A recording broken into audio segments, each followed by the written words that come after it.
में आप सब प्रेमियों के साथ एक बार फिर गुरु महाराज और महाराज जी के प्रश्नों को दोहराने का मौका मिल रहा है और मालिक के बताए हुए प्रश्नों को हम आपस में फिर याद करने का परम सौभाग्य। देखिए प्रेमियों, प्रार्थना इसमें बहुत बड़ी शक्ति है और प्रार्थना आती है प्रेम से। प्रेम कोई दैहिक चीज नहीं है, कोई वस्तु नहीं है कि जैसे किसी का ऑर्डर दे दिया कप्तान ने कि अपनी सेना को कि दाएं घूमो तो सेना की बटालियन दाएं घूम गई, बाएं घूमो तो बाएं घूम गई। तो प्रेम है उस विराट का आशीर्वाद, उस विराट ने हमारे हृदय के अंदर इस प्रेम को उत्पन्न किया है और प्रेम से ही वो रीझता है। मालिक जो रीझेगा वो प्रेम से रीझेगा। प्रेम ऐसी कोई वस्तु नहीं है कि मैंने किसी मित्र को बोला कि आप प्रेम कीजिए और वो प्रेम करने लग गया, ऐसे नहीं। प्रेम तो स्वतः उत्पन्न होता है अंतर आत्मा के अंदर। उस मालिक की वो देन है। वो प्रार्थना अगर हमने प्रेम के साथ की तो उसका 4 गुना 100 गुना हजारों गुना फर्क पड़ता है। प्रार्थना से ही वो रीझता है। उसकी सबसे बड़ी कमजोरी जो है वो है अपने भीतर के आंसू।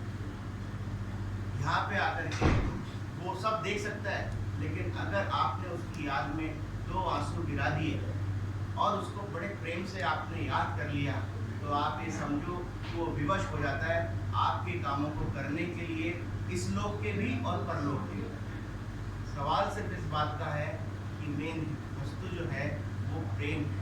और प्रेम जो है वो कोई इस तरह की भौतिक वस्तु नहीं है जो हम कहीं से लेके आए कि वैसा वहाँ पे प्रेम मिलता है वो हम ले आए। हम किसी के परिवार में जाते हैं, कहीं पे बैठते हैं, किसी रिश्तेदार के जाते हैं। कभी कभी आप ये महसूस करो जब आप फ्लाइट में जाते हो या बस में जाते हो, मेट्रो में जाते हो, लंबे सफ़र में। पहले के ज़माने में तो बहुत होता था, अगर बचपन की बातें याद हो तो जब हम हिंदुस्तान में ट्रेन में सफ़र करते थे 4-6 घंटे का, तो बगल में जो सवारी बैठी है तो हम पूरी सब्जी खोलते खाने के लिए, लीजिए वैसा आप भी लीजिए, और वो भी लेता और हम साथ में खाना खाते। वो सवारी से इतना प्रेम हो जाता कि वो हमारे बाल बच्चों की शादी ब्याह के कार्यक्रम तक में भी वो आता, क्योंकि उनसे एक प्रेम का संबंध। ना वो हमारा भाई, ना वो हमारे खून का रिश्ता। कौन सा संबंध हुआ? प्रेम का संबंध हुआ। प्रेम का भाव हमारे अंदर था, हमने उसको वो वस्तु प्रस्तुत की, उसने वो वस्तु ली, उस प्रेम का भाव से वो एक रिश्ता बना। तो मैं आप सभी प्रेमियों से निवेदन करता हूँ कि प्रार्थना जो हम गुरु महाराज की या महाराज की बोलते हैं उसमें अंतःकरण का प्रेम कैसा पढ़ते हैं कि 3 मिनट में हनुमान चालीसा खत्म रखा। वो एक जवाबदारी बनाई हुई कि बस फटाफट फटाफट हनुमान चालीसा कुछ लोग और क्या बोल रहे हैं, मतलब खुद को समझ में नहीं आ रहा, भगवान को तो क्या समझ में आएगा। ये मोरल ड्यूटी बना लेना कि भाई मुझे तो प्रार्थना करनी है, तो मैं गया, पन्ना खोला, प्रार्थना करी, गुरु महाराज मेरा ये काम हो गया, मैं आपने प्रार्थना बोली थी, मैंने प्रार्थना कर ली। मैं सुबह भी एक प्रार्थना करता हूँ, शाम को भी एक प्रार्थना करता हूँ, उससे कोई कुछ नहीं होने वाला। मैं आपको फिर बोल रहा हूँ, सिर्फ भौतिक चीज़ों को पढ़ लेने से या जिम्मेवारी को कर लेने से कुछ भी नहीं होगा। हम घंटों घंटों भी प्रार्थना करेंगे तो जब तक अंतःकरण का प्रेम हम उसमें नहीं डालेंगे वो स्वाद तब तक उसको नहीं है। जैसे एक बार क्या हुआ, एक स्त्री रोज खाना बना रही और उनके पतिदेव खाने के लिए बैठे हुए और बाहर एक बाबा जी जो है भजन गा रहे, प्रार्थना गा रहे। अब वो इस आस में गा रहे कि वो स्त्री बाहर से आएगी, रसोई में से आएगी और मेरे लिए 2 रोटी और सब्जी मुझे खाने को देगी। अब वो स्त्री उसको खाना दे ही नहीं रही और बाबा जी प्रार्थना गाए जा रहे, बेचारा जब बाहर फकीर था वो गाया जा रहा। थोड़ी देर में उसके पति ने देखा कि ये क्या बात है, वो अंदर जाके बोला तेरा खाना भी रेडी है, मैं भी खाने का वेट कर रहा हूँ और तू बाहर वो बेचारा फकीर जो है सारंगी बजाया जा रहा है, उसको 2 रोटी क्यों नहीं दे के आ रही? बोले अगर मैं उसको अभी 2 रोटी दे के आऊँगी ना तो 2 रोटी लेके चले जाएगा। उसकी प्रार्थना में इतनी कशिश है, इतना प्रेम है कि मैं इतनी रीझ रही हूँ कि रोटी बनाते बनाते मुझे उसकी प्रार्थना बड़ी सुंदर लगी। कभी कभी प्रेम जो क्या होता है, हम बड़े प्रेम से, जैसे मैंने आपको बताया उसी प्रेम से आपने वो प्रार्थना करी, आपने वो प्रार्थना मालिक के सामने पेश करी और किया। लेकिन कभी कभी मन में ये बात आती है कि मैं तो मालिक को याद करके रोता भी हूँ, मैं मालिक के सामने प्रार्थना भी करता हूँ, लेकिन फिर भी मेरी मालिक सुनवाई क्यों नहीं कर रहे? क्योंकि हमारी चीज़ तो सिर्फ इसी पे अटकी हुई है कि हम किसी लोग की चीज़ों के लिए ज़्यादा मांगते हैं, क्योंकि हमारे पास समस्या इस लोग की ज़्यादा है, पारिवारिक समस्या, सामाजिक समस्या, नौकरी की समस्या, तो हम कहीं ना कहीं मानसिक रूप से उसी से जुड़े रहते हैं। तो हम बार बार ये सोचते हैं कि प्रार्थना करने के बाद भी मेरा काम क्यों नहीं बन रहा, इतना करने के बाद भी मैं कष्ट क्यों उठा रहा हूँ, मैं इतना शाकाहारी हूँ, सदाचारी हूँ, नशा मुक्त हूँ, सारे महाराज जी जो नियम बोल रहे हैं 99% तो फॉलो कर रहा हूँ, फिर भी सबसे ज़्यादा दुखी मैं। और अगर मेरा सामने वाला जो पड़ोसी है वो मांस खाता है, शराब पीता है, सारे गलत काम वो करता है, सारे ऐश में वो, ठीक है, तो ये क्या हो रहा है, ये मेरे समझ में नहीं आता। ऐसे कौन से काल कर्म कर दिए मैंने, इतने कौन से खराब कर्म कर दिए जिसमें मेरी इतनी देर होती है। तो कभी कभी देरी के अंदर भी उस मालिक की रीत, उसका स्नेह होता है कि वो आपकी प्रार्थना, आपका खिंचाव अपने पे बनाए रखना चाहता है। जैसे क्या होता है, मैं आपको बताता हूँ। घर में एक बच्चा, अगर आप उसको बोलो कि बेटा तू अगर ये होमवर्क कर लेगा तो तुझे चॉकलेट मिलेगी, ऐसा बोलते हैं, तू अगर ये कर लेगा तो मैं तुझे गार्डन घुमाने ले जाऊँगा, ऐसा बोलते हैं। अब उस मोह से वो बच्चा वो काम को करता रहता है। अब आप जितना उसको डिले करोगे देने में, अच्छा मैं भी देता हूँ, तूने पिछले टेस्ट में कितने नंबर आए थे, 10 में से 8, नहीं अब के 9 आएंगे तो दूंगा, पापा 9 आ गए, नहीं 9.5 आएंगे तो दूंगा, फिर मम्मी बोलती नहीं 10 में से 10 लाएगा तो ही देना। ऐसा चलता है बच्चों के साथ में। तो आप उसको एक टारगेट पे टारगेट दिए जाते हो, क्यों दिए जाते हो कि बच्चा पढ़ाई में लगा रहे, उस विवशता से, उस चीज से। ऐसे ही हमारे गुरु, हमारे सदगुरु कभी कभी कुछ ऐसी चीजों को देने में भी जानबूझ करके देर कर देते हैं कि नहीं, जिससे भक्ति में लगा रहे। क्योंकि क्या होता है, अगर आपको वो चीज फटाफट आपने प्रार्थना करी महाराज जी काम हो जाए, तो कैसे हुआ, तो आप उस क्रियाकलाप में लग गए। जैसे आप उस क्रियाकलाप में लगे तो महाराज जी तो अंतर्यामी है, गुरु महाराज अंतर्यामी, वो जानते हैं कि इसमें आपका कितना भला होगा, आगे जाकर कितना भला नहीं होगा, आप कितना संत मत को और मालिक को याद रख पाओगे, कितना याद नहीं रख पाओगे। इसलिए प्रार्थना में बहुत विशेष तौर से मैं आपको बोलता हूँ, प्रार्थना में इतनी बड़ी शक्ति है, प्रार्थना से वो बहुत जल्दी रिश्ता है। प्रार्थना 2 आंसू गिरा करके आप रात को, दोपहर, सुबह, शाम, जब आपका मन करे, प्रार्थना का कोई समय नहीं होता। प्रार्थना के लिए कुछ भी चीज नहीं होती, प्रार्थना कभी भी हो सकती है। जब आपके मन में एक विरह, एक चंचलाहट उठे, जब एक गुदगुदी सी उठे कि अब मैं मालिक को बोलूँ, एक मिनट याद करूँ, वही समय आपका राइट होता है, क्योंकि उस वक्त मालिक भी आपको याद कर रहा होता है। उस वक्त आपको 2 प्रार्थना के शब्द गुनगुना लो, आधी प्रार्थना आधी तो आधी गुनगुना लो, और प्रार्थना की अगर 2 लाइन पहले की याद है उसको भी अगर आपने 5 बार गुनगुना लिया तो भी आपकी वो पूरी प्रार्थना स्वीकार जाती। कई लोग बोलते हैं भाई साहब प्रार्थना करना तो चाहता हूँ लेकिन प्रार्थना याद नहीं। बहुत से लोगों को प्रार्थना याद नहीं होती। महाराज जी बोलते हैं कम से कम 2 से 4 प्रार्थना याद करो, हर सत्संगी को याद होनी चाहिए। लेकिन बहुत से प्रेमी ऐसे भी हैं, कामकाज में, व्यवस्था में बहुत स्ट्रेस में होते हैं। स्ट्रेस तो हमारा वरदान है, जीवन का पार्ट ऑफ द लाइफ है, बाहर रहने वालों के लिए तो विशेष तौर से तो नहीं याद हो पाती। तो मैं कहता हूँ अगर प्रार्थना की 2 लाइन भी पहले की याद है, उस 2 लाइन को भी उन्होंने 10 बार गुनगुना लिया और उसको तन्मनता से, और उसको एक बार हल्का सा हमारी आंखों में तो पानी की बूंद झलक गई, आंसू की बूंद झलक गई, हमने उसको याद कर लिया, वो प्रार्थना हमारी स्वीकार होती रहेगी रहे, और उससे हमारा अंतःकरण का मैल कटेगा और हम मालिक के साथ नजदीक होंगे। देखो प्रेमी, मैं आपको एक बात बताता हूँ, मैं भी आप लोगों की जैसे हूँ, मैं भी महाराज जी की बातें सुनता हूँ, मैं भी आप लोगों से सिर्फ चर्चा ही कर रहा हूँ, लेकिन मैं अपना अनुभव आप लोगों के साथ शेयर कर रहा हूँ कि मैं अपने जीवन में इतना साधारणता, इतना हल्का, इतनी व्यस्तम, जो मैं हांगकांग रहता हूँ, हांगकांग भी बहुत ज़्यादा बड़ी कंट्री है, काफ़ी फाइनेंशियल हब है पूरी दुनिया का, ठीक है, उस जीवन में भी रह करके मैं इन चीज़ों को क्यों समझ पा रहा हूँ, वो मैं आपसे शेयर कर रहा हूँ। मैं आपसे वो बात साझा कर रहा हूँ कि किस तरह से हम रह करके इस लोक के अंदर इन चीज़ों को रह के कर सकते हैं।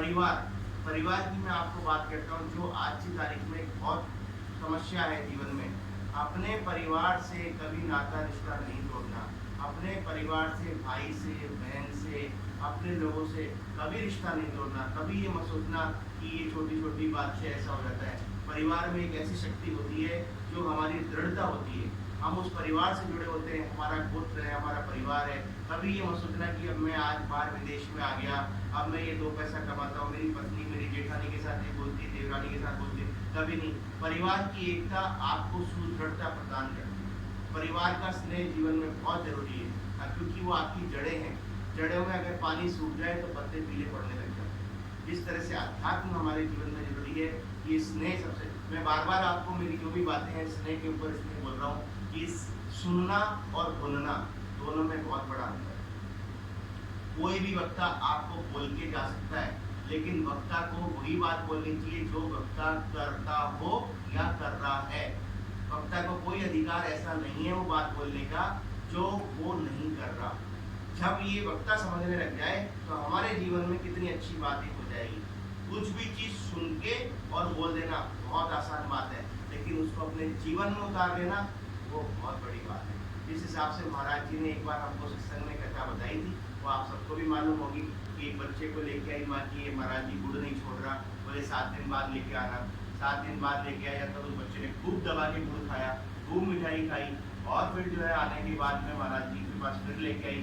महाराज जी इसने जो है आपने बोला था 7 दिन आने के लिए, अब इसको आप बताइए, आप बोलोगे तो गुड़ छोड़ देगा। तो महाराज जी ने बोला अच्छा बच्चे तुम कल से गुड़ छोड़ दो। बच्चे ने छोड़ दिया। उसको समझ में नहीं आई, महाराज जी के पास गई, उठे हैं, महाराज जी से पूछा कि बाबा ये क्या बात है। बोले हम स्वयं बहुत गुड़ खाते थे, हमने महाराज जी ने सुनाई ये कथा, किसी को ध्यान भी होगा सत्संग में सुनाई है अपने महाराज जी ने कि हम स्वयं बहुत गुड़ खाते थे, और जब हम गुड़ खाते थे तो हमारे पास ये चीज़ लेकर के आए वो बाबा बोले, तो अब हम उसको कैसे बोले कि तुम गुड़ छोड़ दो, हम पहले गुड़ खाते हैं। तो हमने पहले दृढ़ता ली, संकल्प लिया, हमने गुड़ छोड़ा, तो हमारी वाणी में वो तेज, वो ओज, वो प्रकाश आया कि उसको जब हमने बात बोली तो उसके जीवन में वो बात उतरी। तो जीवन में अगर हम किसी को कोई भी बात, अगर ये @ कंडीशन जैसे ईमेल में होता है ना @ लिखा हुआ होता है, ये @ अगर हमारे दिमाग में हम सेट कर लें कि किसी भी व्यक्ति को अगर हम कोई अच्छी बात बोल रहे हैं ना, वो क्या हम उतार रहे हैं। अगर हम वो जीवन में स्वयं उतार रहे हैं, आपको 100% हक है उसको बताने का। लेकिन अगर आप जीवन में खुद तो उतार ही नहीं रहे हो और सिर्फ आप वक्ता बन के आप अच्छी अच्छी बातें बोल गए, 4 कागज में से आपने बात पढ़ी, 4 आपने सुनी और आपने उतारी, क्या आपने उसे जीवन में उतारा? नहीं। सुनना और बुनना दोनों में बहुत अंतर है। आप सत्संग सुने तो सत्संग को अपने जीवन में उतारें, संत मत को जीवन में उतारें। मैं आप लोगों से बात ये, और जिस दिन से आपने उसको उतारना शुरू कर दिया, एक मिरेकल चेंज होगा, मिरेकल चेंज होगा। आप ये सोचिए कि आज मैंने 1.5 घंटा महाराज जी का सत्संग सुना, ऑनलाइन सुना या आश्रम पे सुना, XYZ जगह सुना, मैंने आज इसमें से कौन कौन सी बातें मुझे अपने जीवन में उतारनी, जिसने उतारा उसमें परिवर्तन पाया। मैं प्रेम की बात पे आता हूँ, जो परिवार की बात में बोलना था कि एक बार 2 भाई थे, घर था, पिताजी माताजी का अकस्मात निधन होकर स्वर्गवास हो। एक बड़े भाई साहब नीचे रहते और छोटे भाई साहब ऊपर रहते, सीढ़ियाँ जाती है ऊपर है, उनके भी नीचे 2 बच्चे और उनके भी ऊपर छोटे भाई के भी 2 बच्चे। अब ऊपर वाले दोनों जो बच्चे थे वो कूद फान करते, बड़े भाई साहब थोड़े बुजुर्ग थे, रात को जल्दी सो जाते, तो वो बड़े चिल्लाते, अरे तेरे बच्चों को बोल ऊपर से कूद रहे, मैं सो रहा हूँ नीचे, क्या तमीज है। ठीक है, बड़े भाई साहब सुबह जल्दी नौकरी पे जाते, छोटे भाई साहब थोड़ी बाद में नौकरी पे आते, तो गैरेज में बड़े भाई साहब की गाड़ी पहले लगती, छोटे भाई की बाद में। अब वो सुबह जाते तो चिल्लाते, तेरी गाड़ी निकाल, मेरे को गाड़ी निकालनी है। छोटी छोटी बातें जिनका कोई मकसद तो वजूद नहीं, उन बातों को लेकर के क्या शुरू हो गया, झगड़ा शुरू हो गया। आपस में दोनों की पत्नियां, कोई मेहमान आता है तो बस यही खाना बनाती है, इनका ही खर्चा होता है, ऊपर वाली क्यों नहीं आती खाना बनाने के लिए, वो क्यों नहीं कर सकती ये बात करने के लिए। ये सारी बातें किसी न किसी के घर में चलती रहती होगी, किसी न किसी के घर में सब होता रहता होगा। फिर वो अपने पति को फोन करती, देखो आज भाभी नहीं बोला, भाभी बोलती देखो आज देवरानी नहीं करती, सब चलते रहते। इस तरह से करते करते उन दोनों भाइयों के आपस में मनमुटाव हुआ, और मनमुटाव हुआ तो ये सोचा कि ऐसा क्या हो गया कि पिताजी के जाने के बाद में हम 2 भाई भी चैन से नहीं रह पा रहे, उसके भी 2 बच्चे, हमारे भी 2 बच्चे। एक दिन दिवाली के दिन मोहल्ले के लोग चंदा मांगने आए, चंदा मांगने आए तो छोटा भाई ऊपर बालकनी में खड़ा था, बड़ा भाई नीचे पार्क में था। बड़े भाई साहब ने उसको चंदे के पैसे दे दिए। चंदे के पैसे देने के बाद में वो सारे चंदे की टीम साइड में जो सीढ़ी थी जिस छोटे भाई का रास्ता जाता था घर का, उसमें ऊपर चढ़ने लगे। बड़े भाई ने खट से बोला, अरे रुको रुको, किधर जा रहे हो? बोले ऊपर जा रहे हैं। बोले नहीं, तुमको चंदा दिया ना, ये एक ही घर है, ये लाइन एक ही घर है। ये लाइन सुन के उस छोटे भाई का दिल परिवर्तन, हृदय परिवर्तन हो गया कि आज मैं अपने भाई के लिए कितनी बातें सोच रहा था, लेकिन भाई ने आज ये जो बात बोली कि चंदा दे दिया ना, एक ही घर है। अभी तक मेरे मन में क्या क्या भाव आने लग गए थे कि भाई ऐसा कर रहा है, भाभी ऐसे कर रही है, ये चीज़ ऐसे कर रही है, लेकिन भाई साहब ने कितनी बड़ी बात बोली कि एक ही घर है। तो प्रेमियों, एकता में शक्ति है। अगर हम एक हैं, पारिवारिक रूप से हम एक हैं, तो हम सामाजिक रूप से भी एक हो पाएंगे। सवाल ये है कि हम एक होना सीखें। हर परिवार सबसे बड़ी पहली प्रथम पाठशाला होती है। अगर हम घर परिवार में एक हैं तो हम ऑफिस में भी एक होंगे, तो हम समाज में भी एक होंगे और फिर हम संगत में भी एक होंगे। इसलिए एकता, प्रेम, ये हमारे संत मत के लिए जीवन में आगे बढ़ने के लिए बहुत बड़ी बात है।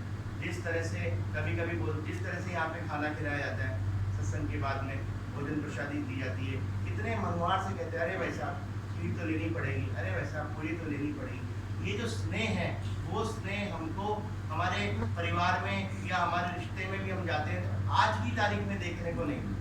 आज की तारीख में क्या हो गया, 50 लाख की शादी हो गई, कॉन्टिनेंटल फूड इस साइड में, थाई फूड इस साइड में, राजस्थानी फूड इस साइड में, बड़े बड़े पैसे वालों की आप शादी देखो राजस्थान में या इंडिया में, तो इतने इतने तरह के खाने होते हैं। पहले 1-2 मिठाई बनती थी, 2 सब्जी बनती थी, फूल की नुक्ती, और वो बड़े मनोहार के साथ खिलाते थे। जो पड़ोसी पंगत में खा रहा है वो नहीं जानता, अजी दो भाई साहब को एक गुलाब जामुन तो दो, खाएंगे खाएंगे क्यों नहीं खाएंगे, ये हाथ पकड़ के दिया जाता था, प्रेम था। अब क्या स्थिति हो गई, अब ये स्थिति हो गई, आदमी जाता है, बड़ी सारी शान शौकत की शादी है, वो देखता है इधर जाऊं उधर जाऊं, फटाफट अपना कुछ खाए, खाना वही 250 ग्राम 500 ग्राम की जितनी शक्ति है आदमी की उतना ही खाएगा, और इतना अनाप शनाप खाना, इतना वेस्टेज। क्या चीज़ है ये है दिखावा, ये है शान शौकत।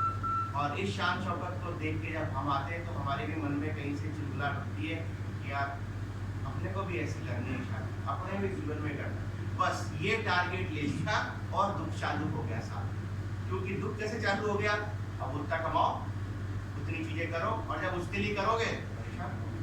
देखो भक्ति जो है वो जो है 2 सूखी रोटी शांति से खा करके और शांति से ध्यान भजन में ही मिल सकती है। अगर आप सोचो कि बहुत ज़्यादा मेरा यहाँ ऑफिस, ये काम, वो काम, ये पैसा, वो दौलत, ये इंडस्ट्री, वो मेरी चीज़ें, तो आप ये समझो भक्ति नहीं हो, भक्ति छूट जाएगी। एक बार एक फकीर था और वो रास्ते में बैठा, रोज भीख मांगता, 1 रुपया, 50 पैसे, 25 पैसे, 2 रुपया, शाम तक मुश्किल से 5 रुपया भीख मिलती है। वो जाता कहीं से एक ब्रेड पाव, बड़ा पाव खरीदता, 1 कप चाय लेता, आया, मालिक को याद करता, ध्यान भजन अपना करता, सो जाता। एक दिन एक सेठ जी जा रहे थे, उनकी मन्नत थी यार किसी गरीब को मैं कुछ दूंगा, मेरा काम बन गया, 500 का नोट एक निकाल के दूंगा, 5 लाख कमाया है। क्योंकि जितने बड़े व्यापारी हैं, जितने बड़े करोड़पति व्यापारी होते हैं, वो जीवन में पूरा 100 में 100% सत्यता पे करते हुए, किसी का दिल दुखाए हुए बिना, किसी को रुलाए बिना, किसी का खून चूसे बिना वो वहाँ पहुँच ही नहीं सकते। वो कहीं ना कहीं कट मारते ही हैं, और जब तक उस कट को बोलते ये दुनिया है पहुँचे तो करना पड़ेगा, इसके बिना कुछ नहीं। तुम्हें सफल होना है तो उनकी दुनिया का अलग सिद्धांत है, उनकी बुक अलग है, तो वो बोलते यही सिद्धांत है। तो वहाँ पे भगवान से भी डीलिंग शुरू कर देते हैं। भगवान मेरा ये काम हो गया, मेरे अफीम का व्यापार है, इतना हो गया, मेरे 10 ट्रक पास हो गए, 1 ट्रक का पैसा सावलिया सेठ चित्तौड़ में आपको, मेरा ये काम हो गया, मेरी डील पास हो गई, साईं बाबा जी इतना पैसा आपको, तिरुपति बालाजी 100 सोने का 100 किलो चद्दर आपको, सब डीलिंग है। बिना डीलिंग के कुछ नहीं है, बिना डीलिंग कुछ नहीं। बहुत ही कम लोग होते हैं जिनके अंदर ऐसा वैराग्य आ जाता है कि नहीं मेरी सारी संपदा बेकार है, इस जीवन में इस अध्यात्म के सामने सब बेकार है, मेरा सब कुछ आपको, अब मैं फ्री। तो अब एक बात नोटिस करना कि उसने सब कुछ दे दिया, now he become a neutral, कि भैया अब मेरा कुछ नहीं है, मैं हो गया शून्य, 0। जो मैं बन के आया था, जैसा मैं था, जैसा मुझे ऊपर वाले ने करके दिया, 0 शून्य, मैं वो हो गया। शून्य होके ही आप उसे प्राप्त कर सकते हो, डिजिट में आप उसे प्राप्त नहीं कर सकते। जब तक आप शून्य नहीं होगे, खाली नहीं होगे, तब तक आप नहीं प्राप्त कर। जब तक आपके अंदर डिजिट्स चल रही हैं तो डिजिट में आप उसको प्राप्त नहीं कर सकते। तो मैं वापस उसी बात पे आता हूँ कि वो फकीर को उन सेठ जी ने 500 का नोट दे दिया। उस फकीर ने सोचा मेरे तो 5 रुपए रोज के, तो 150 रुपया, ये तो 3-4 महीने की भीख एक साथ आ गई। और अब तो मैं कुछ छोटा मोटा व्यापार भी कर सकता हूँ।